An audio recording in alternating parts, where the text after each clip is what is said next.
अस्सलाम वालेकुम नाजरीन, आप देख रहे हैं चार टीवी और मैं हूं ज़ाहिद जहान। नाजरीन, आप देख सकते हैं कारकुनान इस वक्त मुश्तइल हो गए हैं और सामने से इस्लामाबाद पुलिस पुल के उस तरफ से तकरीबन 150-200 मीटर के फासले पे कारकुनान और पुलिस आमने सामने हैं।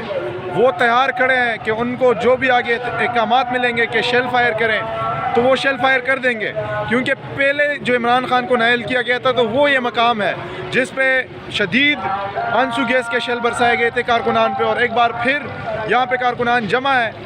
और आप देख सकते हैं कि वहाँ से सामने से अंधेरा है क्योंकि लाइटें बंद की हुई हैं इन्होंने और पुलिस खड़ी है। पुलिस ने ये कारकुनान ने अभी यहाँ पे बैरियर लगा दिया है और वहाँ पे पुलिस तैयार खड़ी है। ये आप देख सकते हैं इस वक्त पंजाब हुकूमत की गाड़ी जा रही है, उनके साथ पुलिस है, एलीट फोर्स वो भी जा रही है।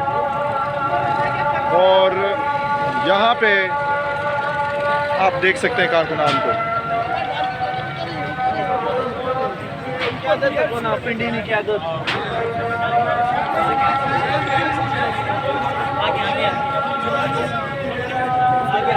किसी भी वक्त वो शेल फायर कर सकते हैं जब ये लोग इस जगह से आगे जाएंगे और ये पुल क्रॉस करेंगे। जो ये पुल है इससे उस तरफ ये कंटेनर्स आप देख सकते हैं इन्होंने पहले से रखे हुए हैं, और इससे जैसे ही ये कारकुनान उस तरफ जाएंगे तो वहाँ से शेल बरसाए जाएंगे। पहले भी यहाँ पे शेल बरसाए गए थे इसी मकाम पे, और ये कारकुनान आप देख लें कितने पुरअमन है कि गाड़ियों को भी रास्ता दे रहे हैं, गाड़ियाँ भी जा रही है।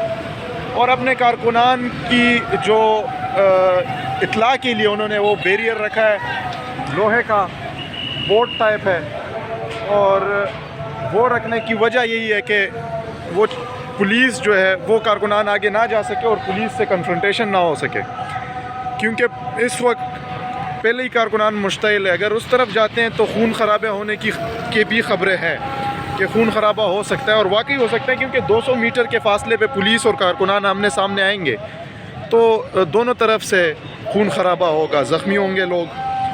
पिछले दिनों जब इमरान खान को नायल किया गया था तो इसी मुकाम पे जब आंसू गैस बरसाए गए थे तो कारकुनान ज़ख्मी भी हुए थे, उनको एम्बुलेंसेस में अस्पताल भी लेके जाया गया था।